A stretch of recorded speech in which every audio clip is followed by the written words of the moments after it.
Saiba como conseguir a minha aprovação no exame de suficiência do Conselho Federal de Contabilidade na primeira tentativa.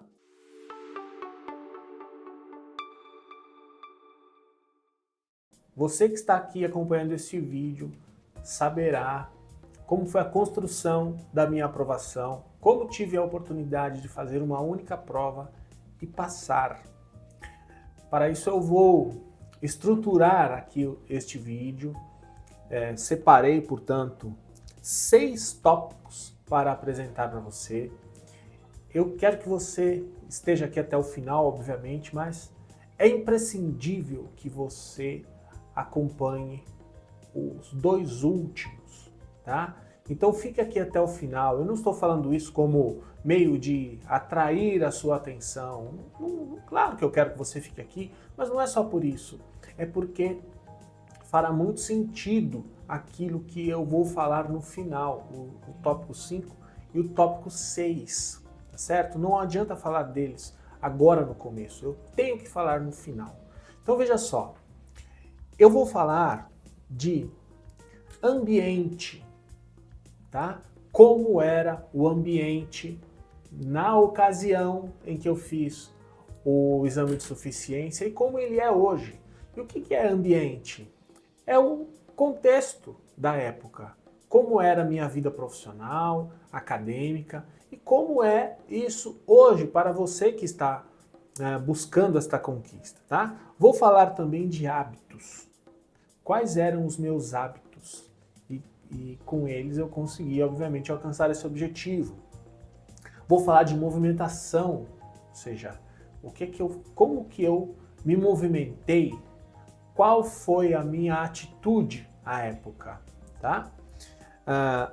Como quarto tópico, esse tópico aqui é maravilhoso, é imprescindível também.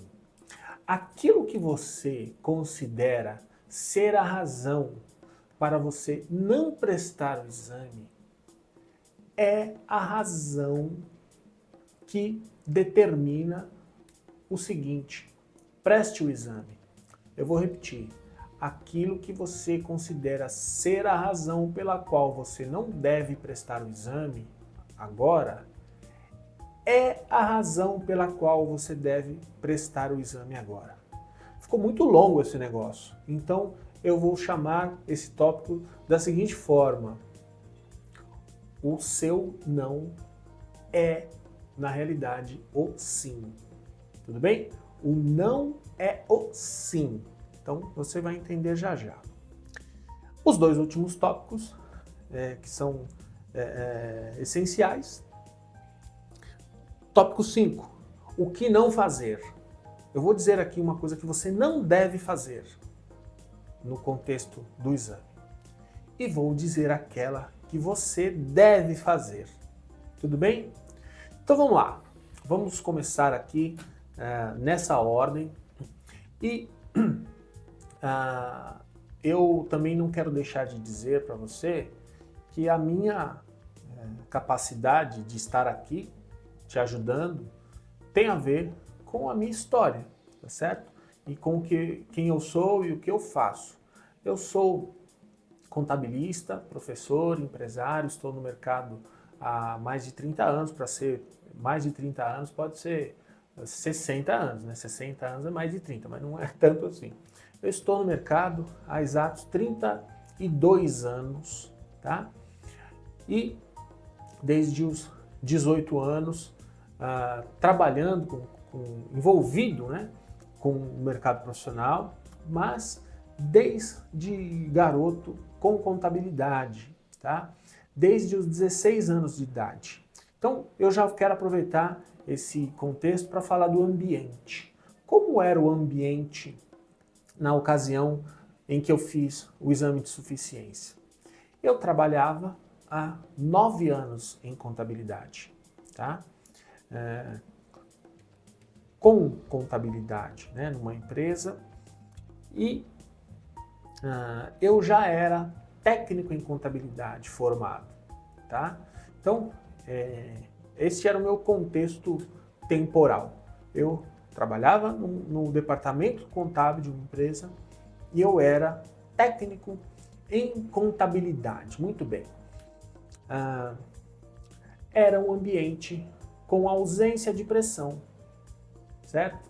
Por um tempo, eu era auxiliar contábil, depois passei a um cargo que havia à época denominado subcontador, havia um contador responsável, e depois eu assumi o departamento. Mas quais eram as minhas práticas, né? Qual era a minha atividade? Basicamente tudo, tá? Basicamente tudo. Eu só não fazia a parte fiscal, tá? Só não fazia a parte fiscal, mas a parte de lançamentos, de obrigações, determinadas obrigações acessórias, a elaboração das demonstrações contábeis, eu fazia tudo, tá? E também havia muita coisa manual, afinal de contas eu estou falando do início dos anos 90, tá? Acabou sendo um benefício, tá? Acabou sendo um benefício sem que eu percebesse, mas de fato tornou-se um benefício. E qual é a comparação que eu faço com o momento presente? Tá? Existia à minha frente ali a oportunidade de participar de vários processos, aliás, de praticamente todos, né? Como eu mencionei, exceto a parte fiscal, eu participava de todos os processos, tá? Hoje, você que está me assistindo aí, muito provavelmente é alguém que está num escritório de contabilidade, por exemplo. Eu falo escritório de contabilidade porque representa a maioria dos examinandos, né? Quem vai prestar o exame de suficiência, a maioria está presente em escritório de contabilidade. Mas a minoria absoluta tem um envolvimento com o processo de forma integral, tá? Entre outras coisas, por conta da tecnologia existente hoje, o que é importante, favorável e altamente necessário, tá? Mas há uma diferença em relação ao que era o ambiente onde eu estava. A ausência de pressão.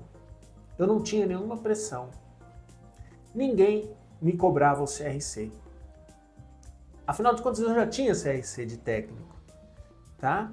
Fui para a graduação em Ciências Contábeis e para mudar de categoria, ou seja, mudar o meu CRC de técnico para contador, havia a necessidade de prestar o exame.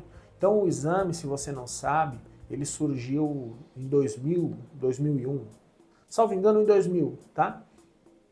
E ele foi aplicado até 2003 ou 2004. Acho que foi até 2003. Depois ele deixou de ser aplicado por questões de indagações, discussões aí na justiça, etc., porque não era considerado um aspecto de lei, né? A resolução que estabelecia o exame não tinha força de lei, então foi contestado, etc. Resumindo, você sabe que ele voltou a ser aplicado aí por volta de 2010, 2011. Então existe uma lacuna onde ele não foi aplicado. Eu prestei o exame na primeira era dele, tá certo? Então veja só, não tinha pressão. Eu fiz o exame em 2003, tá certo? Eu fiz o exame de maneira voluntária. Então eu já estou conectando com o segundo ponto, tá? A ausência de pressão faz parte do ambiente onde eu estava. Ninguém me cobrava porque eu já tinha. Não faria nenhuma diferença naquele contexto ter o CRC de técnico ou ter o CRC de contador. Tá legal? E a minha movimentação foi a seguinte: eu decidi ter o meu CRC de contador, tá? Eu queria que no momento em que eu fosse assinar as demonstrações contábeis da empresa, figurasse a categoria contador. Era uma vaidade minha. Tudo bem, é vaidade ou não é, não importa. Era o que eu queria, tá certo? E tem a ver com vaidade? Tem. tá? É legítimo isso, né? Para o meu caso e para qualquer pessoa. Então eu decidi ter o CRC. E aí o que eu fiz? Bom, preciso prestar o exame, mas eu preciso me certificar de como é esse jogo, tá certo? Porque afinal de contas, eu já saí da faculdade há algum tempo. Se identificou aí com essa minha fala? Ah, eu já saí da faculdade há algum tempo. Então, será que eu vou conseguir prestar essa prova? Afinal de contas, eu não estudo mais. Já são alguns anos. É exatamente o que eu pensava também. Mas aí, o que eu fiz? Fui lá, peguei o edital, tá certo? Peguei o edital e fiz uma análise. O que é que tem aqui? O que eu vou encarar? O que eu vou encontrar? E eu encontrei situações que considerei possíveis de serem trabalhadas por mim. Por quê? Por conta dos meus hábitos. Então, mais um tópico aqui, tá? Já falei de ambiente, acabei pulando para o terceiro, falando aqui de movimentação, né? Seguindo a ordem. E agora eu volto para o 2, que são os meus hábitos. Quais eram os meus hábitos naquele ambiente, aspas, tranquilo, né? Livre de pressão, seguro pelo fato de já ter o CRC, seguro pelo fato de ter um aprendizado por atuar em todas as frentes praticamente, né? Exceto o fiscal. Quais eram os meus hábitos? Eu sempre tive o hábito, aliás tenho até hoje, de espontaneamente, voluntariamente, eleger algum assunto para que eu tenha um pouco mais de conhecimento a respeito. Pelo menos a ideia central. Vou citar um exemplo aqui. Eu não tinha ali um contexto muito profundo relacionado, por exemplo, a ativos intangíveis, tá? Aliás, até que em comparação com outros eu tinha. Vou mudar o exemplo. Eu não tinha um contexto muito profundo relacionado a demonstrações consolidadas. Tudo bem? Então, em um dado momento, falar, bom, essa vai ser a semana das demonstrações consolidadas. E aí, um pouco antes de sair para o almoço, ou um pouco depois de voltar do almoço, uns minutinhos, 10, 15, nada mais do que isso, eu pegava lá o manual da FIPECAF, né, que você conhece. Se você, contabilista, bacharel de ciência contábil, não conhece, temos um problema. E eu lia, pegava alguns exemplos práticos. Na outra semana eu fazia a mesma coisa, por exemplo, com relação a empréstimos bancários, a imobilizado e por aí afora. Eu elegia temas, ainda que fossem temas fora do meu contexto do dia a dia, para que eu tivesse um mínimo conhecimento, um mínimo entendimento a respeito deles. Tentava fazer alguns exercícios práticos ali dos livros. Por quê? Quando eu me colocasse de frente a esses assuntos, eles não seriam como língua estrangeira, tá? Eu não sentiria uma estranheza a ponto de olhar para aquilo e congelar, falar, meu Deus, o que é isso aqui? Não, eu teria minimamente a ideia central. Então eu sempre busquei fazer isso. Outra coisa, outro hábito que eu sempre tive e tenho, ao absorver algum assunto assim, eu simulava a explicação para alguém. Tá? Então eu lia lá um assunto, demonstrações consolidadas, no que consiste, onde se aplica, por quê, para quem, como, ok? E aí eu simulava uma explicação para alguém na frente do espelho, como uma maneira também de consumir o assunto e validar aquilo que eu havia entendido a respeito, tá? Isso me ajudou a desenvolver uma capacidade, por exemplo, de absorver os hoje CPCs, certo? Uma capacidade de ler, absorver. Hoje eu consigo mencionar muitas partes específicas de pronunciamentos técnicos, por maiores que eles sejam. Por quê? Eu não decoro, eu não sei decorar, eu não consigo decorar.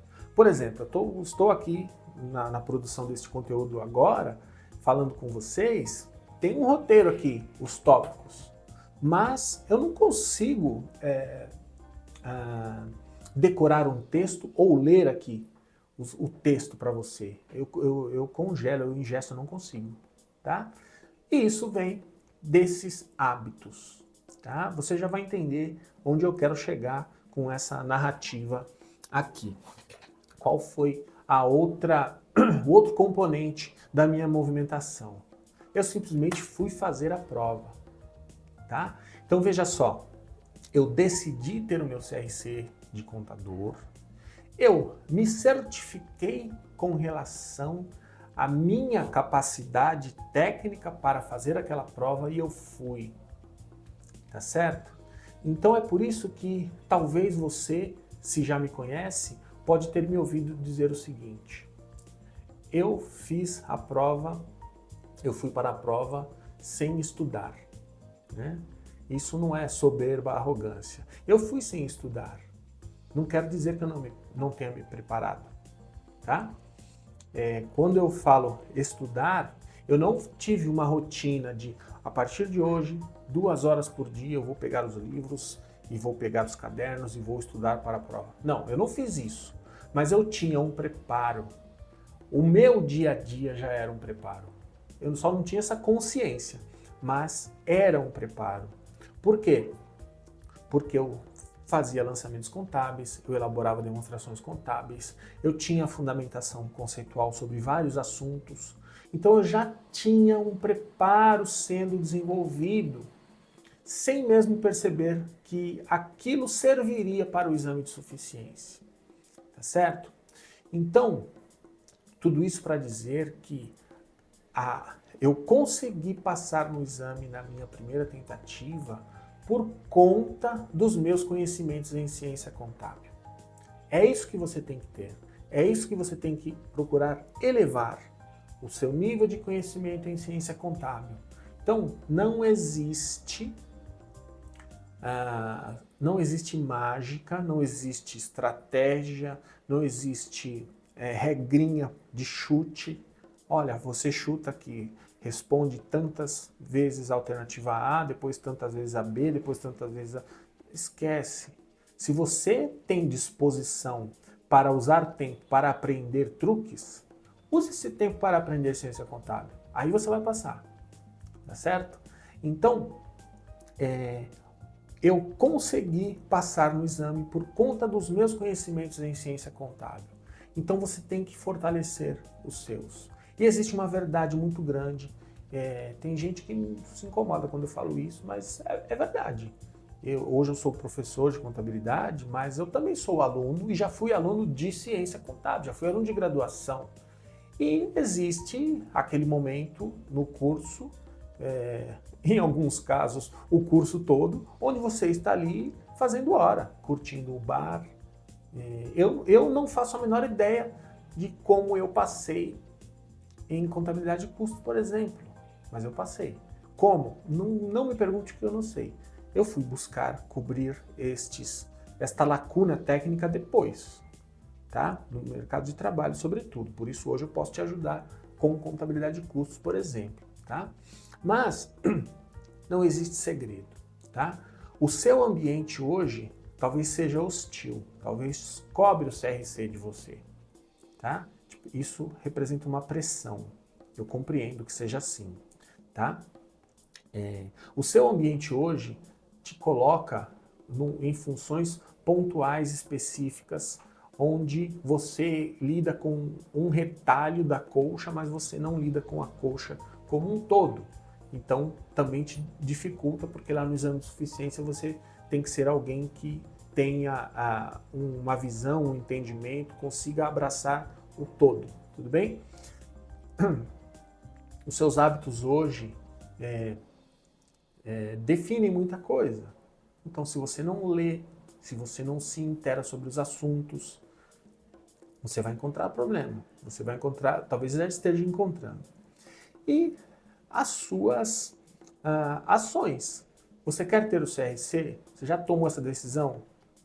Então, se você tem essa decisão, a partir de agora, trata-se da construção da sua aprovação. Tudo bem? Então, você ter o CRC é uma decisão que precisa existir antes da prova, tá? Depois a gente vai trabalhar pela construção e materialização disso, ok? E você tem que ir fazer. Deixei para os instantes finais 3 tópicos aqui. E já destaquei 2, né? Mas o tópico 4 é o seguinte: o não é o sim. Aquilo que você acha que justifica o fato de você não ir para o exame é exatamente aquilo que determina a sua necessidade de ir para o exame, tá? Eu tenho vários argumentos para fundamentar isso aqui. Eu anotei 3, tá? Primeiro, faz tempo que eu não estudo. Por esse motivo você deve ir para o exame. Porque se tratasse do fator tempo, eu, por exemplo, não teria passado. Porque quando eu fui para o exame, fazia 3 ou 4 anos que eu havia saído da faculdade. Tá? Então não é por isso. Vou além. Você conhece alguém que se formou no semestre passado e foi para a prova agora e não passou. Então, derrubamos esse argumento, tá? Se você considerava esse o motivo pelo qual você não deveria ir, passa a ser o motivo pelo qual você deve ir. Além do mais, pensa bem, sejamos coerentes aqui. Se você não vai para o exame porque faz tempo que você não estuda, esse tempo vai aumentar se você não for. Então você nunca irá, não é verdade? Você nunca irá. Outro ponto, não atuo na área. E daí? Né? E daí? Você conhece alguém que atua em contabilidade, onde você hoje não atua, e você acha que isso é uma vantagem para a pessoa, ou melhor, você acha que se você atuasse seria uma vantagem, né? Mas vai lá ver se a pessoa passa no exame. Não. Tem um monte de gente que atua em contabilidade que não está conseguindo passar no exame. Então, se não é vantagem para ela, não é desvantagem para você, ok? Mais um motivo. Quando eu estiver preparado, eu vou para a prova. Não me sinto preparado. Preparada. Então, quando eu estiver, eu vou para a prova. Então, este pensamento vai fazer com que você nunca vá para a prova. Porque ninguém está totalmente preparado. Não existe isso. Fazer a prova é parte integrante do processo de preparação. Então veja só, se você, não vou fazer a prova do próximo semestre. Aliás, eu tenho um vídeo onde eu falo só disso. É adequado pular o semestre atual? Uma coisa assim, o título do vídeo. Vale a pena pular uma prova e fazer só a outra? Veja, se você é alguém que pode se dar ao luxo de não fazer a próxima prova e postergar a sua participação para que você tenha mais tempo de preparação, você é alguém que não tem urgência pela aprovação.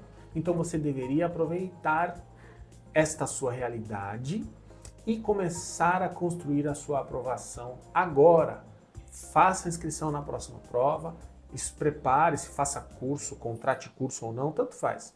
Entre no jogo, vá para a próxima prova para avaliar a evolução que você obteve até ali. E você pode se surpreender conseguindo uma aprovação, mesmo antes daquilo que você imaginava, tá certo? Bom, então são esses os 3 motivos onde eu classifico aqui como o não é o sim. Agora, para fechar, o que você não deve fazer no processo de preparação. O que você não deve fazer, em hipótese nenhuma. Começar a estudar por questões de provas passadas. Nunca faça isso. você irá queimar a largada. Agora, no momento em que este vídeo está sendo produzido, né, eu não sei, você talvez esteja vendo esse vídeo aqui há alguns anos depois da produção dele. Ok. Mas, e espero que isso esteja acontecendo, inclusive, tá? Mas veja só, no momento em que esse vídeo está sendo produzido, é o semestre onde houve a troca da banca que aplica o exame. Tem gente estudando a nova banca. Como é que essa banca trabalha? Peneirando, pesquisando aí questões que essa banca aplicou em concursos. Veja, isso aqui não é um concurso, é um exame de suficiência. Essa banca nunca fez esse exame. Então não é um exame de banca, é um exame de ciência contábil, tá certo? Se você começar a se preparar resolvendo questões de exames anteriores, você vai sofrer, porque você muito provavelmente ainda não tem essa capacidade. Então você estaria começando pelo fim. Então comece fortalecendo os seus conhecimentos sobre os temas. Estude os temas, não estude a prova. Vou repetir, estude os temas da prova, não estude a prova. Resolver questões é um desdobramento natural a partir de uma capacidade, de um conhecimento, de um entendimento das disciplinas. Estude as disciplinas, não estude a prova. Tudo bem? E para finalizar, considero uma das coisas mais importantes que talvez explique o fato de alguém aí há vários anos não estar aí num sofrimento. Tem gente sofrendo por causa do exame de suficiência. Não é verdade? Talvez seja o seu caso. E por que talvez isso esteja acontecendo? Talvez você não tenha um propósito. Então a minha recomendação final é: tenha um propósito. Por que você quer o CRC? Eu quero o CRC porque eu quero fechar o ciclo. Afinal de contas, eu estudei 4 anos. No meu caso, foram 5, tá? Eu fiz graduação de 5 anos, para quem não sabe. Em algum momento, Ciências Contábeis era um curso de 5 anos. Mas veja só, eu quero fechar o ciclo. Afinal de contas, eu estudei 4 anos. Então, parece que tem uma porta aberta. Isso não é um propósito. Tá? Por quê? Você já alcançou a conclusão do curso. Ponto. A mesma coisa acontece com quem quer ser grato, grata com o pai ou com a mãe que pagou a faculdade. Meu pai pagou minha faculdade, então eu preciso retribuir isso passando no exame. Isso não é um propósito. Sabe por quê? Gratidão não é propósito para ninguém que quer ter o CRC. Na hora de percorrer o terreno desgastante de um processo de preparação, você vai olhar para o objetivo e ele já está materializado. Você já é uma pessoa grata a quem pagou a sua faculdade. Então, para que você vai fazer tudo aquilo como agradecimento se você já tem um agradecimento aí no seu coração? Não é verdade? E aí você vai largar. Para que você vai se esforçar neste tamanho todo para fazer um exame só para fechar o ciclo da graduação? Mas você já fechou. Você já tem um diploma pendurado na sua parede aí, talvez. Isso não é propósito. Sabe o que é propósito? Eu quero ser um auditor independente. Quero ser sócio de uma empresa de auditoria. Então eu só conseguirei com o CRC e depois com o KINAI e tudo que vem pela frente, mas o primeiro passo é o CRC. Tá? Então eu quero ter uma empresa de contabilidade. Eu quero ser o sócio de um escritório. Eu quero ser alguém com um emprego público em contabilidade. Eu quero ser perito. Eu quero ser promovido aqui na empresa. Então, propósito é aquilo que, ao passar no exame, vai fazer você celebrar, porque dali para frente coisas novas virão. em função daquela aprovação, em função da conquista do CRC. Então alguma coisa conectada ao futuro tem que existir para justificar o esforço de passar pelo terreno da preparação. Se você não tiver isso, pode esquecer. Se você quiser fazer o exame só para herdar a empresa de contabilidade do seu pai, da sua mãe, do seu avô, mas não é isso que você gosta, não é isso que você quer, só pela herança, não vai rolar, tá certo? Então olhe para frente e tente identificar um ponto futuro que represente o seu propósito. Aí vai rolar, do contrário, não. Repense aí a sua caminhada e está tudo bem. Você não precisa buscar isso se não for aquilo que você realmente deseja. Tá certo? Espero ter contribuído. Agradeço por você ouvir a minha história e conte comigo para te ajudar a conquistar este objetivo que eu também conquistei. Tá certo? Siga aqui as minhas redes, faça sua inscrição neste canal. Eu tenho muito conteúdo, muita dica técnica, tá? E tenho histórias reais, coisas que eu vivi e vivo até hoje, e eu quero te ajudar, eventualmente, a encurtar alguns caminhos. Tá legal? Fique por aqui, muito obrigado pelo seu tempo e até o próximo encontro.